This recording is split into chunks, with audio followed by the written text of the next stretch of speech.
여러분 안녕하십니까?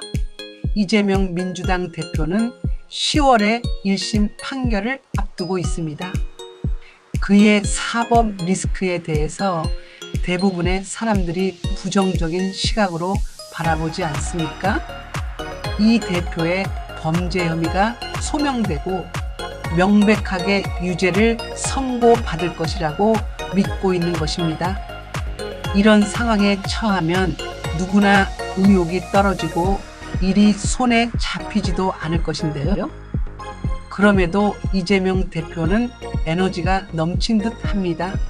속으로는 겁도 나고 두려울지라도 겉으로는 전혀 내색하지 않는 태도 아니겠습니까?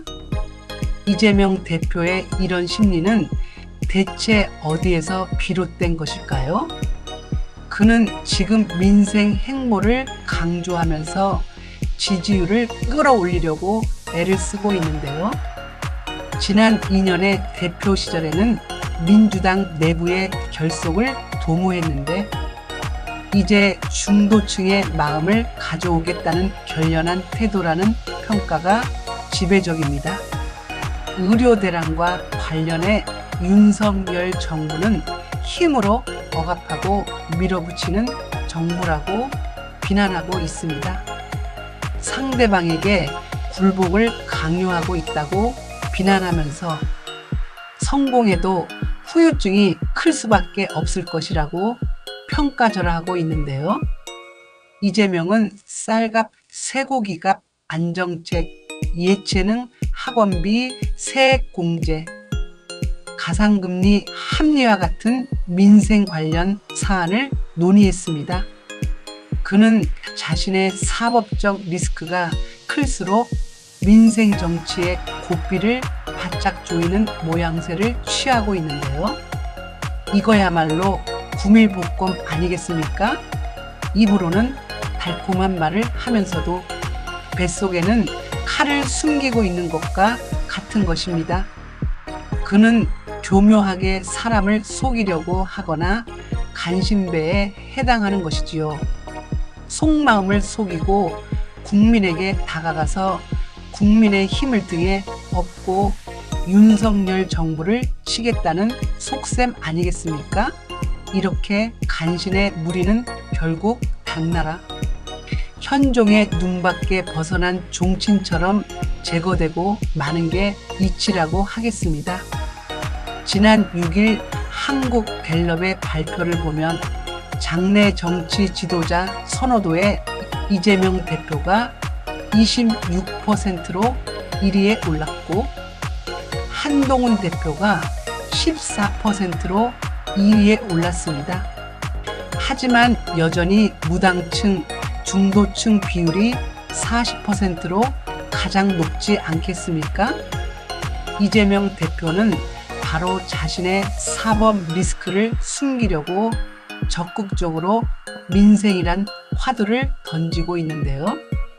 바로 이것은 이 40%가 넘는 무당층, 중도층 표심을 끌어들여 차기 대선에서 자기에게 대적할 자가 없다는 포석을 깔려는 것입니다.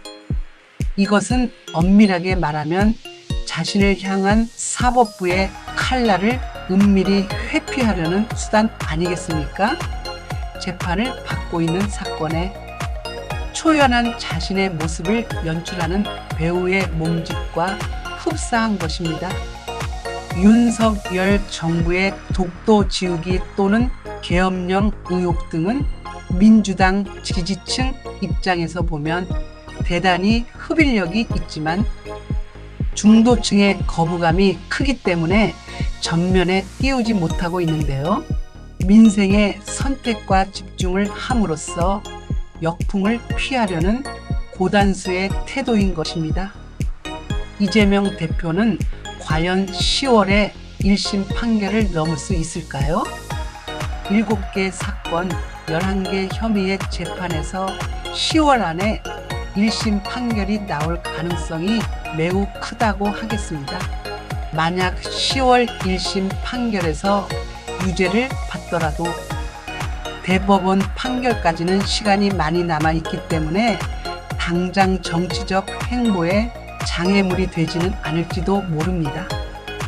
대한민국의 법과 정의가 살아있다면 2027년 3월 대선까지 대법원 선고가 내려질 가능성도 배제하기 어려울 것입니다.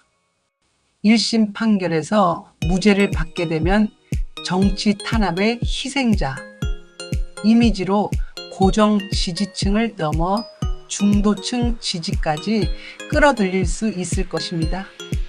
이재명 대표의 복잡한 심리는 대개 이런 궤적을 그리고 있다고 생각하지 않습니까? 사법부의 정의와 이재명의 심리가 만들어내는 궤적이 법과 원칙에 따라서 만들어진 궤적이 되기를 바랍니다. 지금까지 김선혜의 직언직설이었습니다. 감사합니다.